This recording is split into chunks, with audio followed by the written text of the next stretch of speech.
Today I'm making a clay bird. I have a burlap mat here, which I will always keep my clay on top of so it doesn't stick to the table. I have a skewer tool, which I'll use for cutting or drawing, and then I have a cup of water.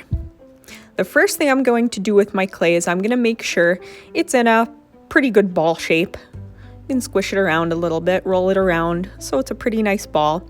And then using the bottom part of my hand here, the heel of my hand, I'm going to squish it down into a pancake shape, so a flat circle. You can squish it a little bit and then flip it over and squish it again. I'm not pounding on it, I'm not smashing it, I'm just gently squishing it with the bottom part of my hand. And it should be about this thick, like a good pancake or a cookie. All right, the next thing I'm going to do is I'm going to cut this circle in half. So if I cut it here, is that going to be in half? No. How about here? Is that going to be in half? Absolutely not. If I cut it down the middle though, that's going to be cutting it in half.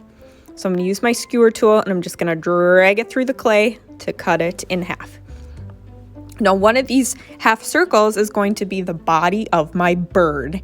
So I'll choose the one that I want to be the body, and I'll kind of smooth down some of those rougher edges a little bit. So this is the body of my bird. And the rest of the clay here, this is my extra clay that I can use to make the eyes and the beak and the wing. So first I'm going to make the eyes. So I'm going to take small pieces of clay and I'm going to roll them into a ball between my hands like that. There's one ball. There's the other ball for the eyes. And I can't just stick them on the bird's body like that. They're not going to stay when they dry. You have to do something very important called score and slip. So scoring is just scratching the surface where you're going to attach your clay. Then you're going to dip your finger in the water and put a little bit of water over the areas that you scratched. Then you can put the eyes on. So scoring and slipping is like glue for clay. If you don't score and slip, your clay piece will fall apart when it dries. So score and slip.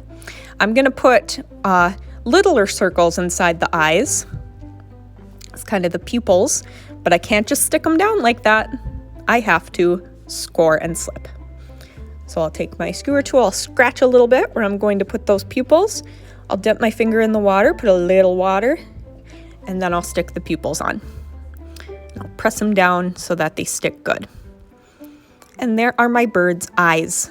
I'm going to use the skewer to poke little holes in the eyes too, just to give them a little bit more character.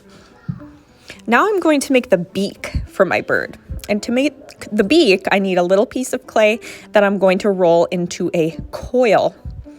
So I'm going to start rolling the coil between my hands. You can do that. So you're making a long kind of snake. You can also roll it on the mat. And actually, I don't need it this long. So when I'm done rolling it, I'm going to break it in half. So here's a little coil. Don't need that much, I'll break it. And then I'm going to curve this little coil into kind of a backwards letter C.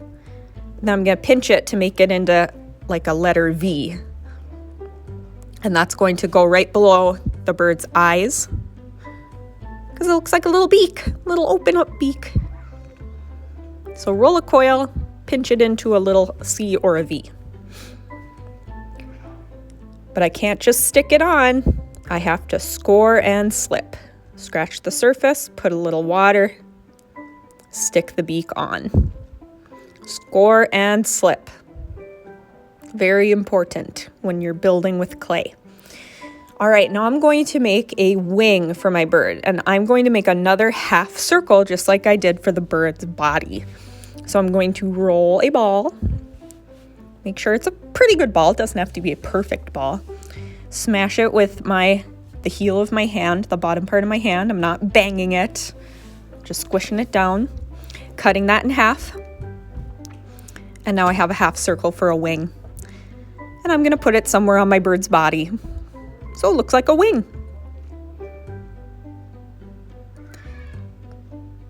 But of course, I have to score and slip first. Scratch the surface, put on a little water, stick on the wing.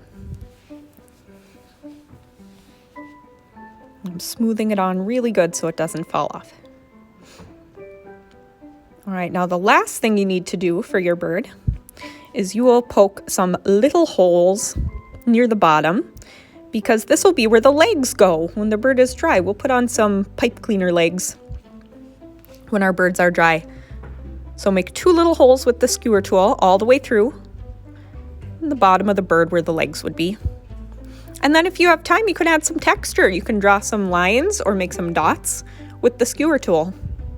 And if you have any extra clay, I'll take it and we can use it for future clay projects. And now my bird is ready to dry.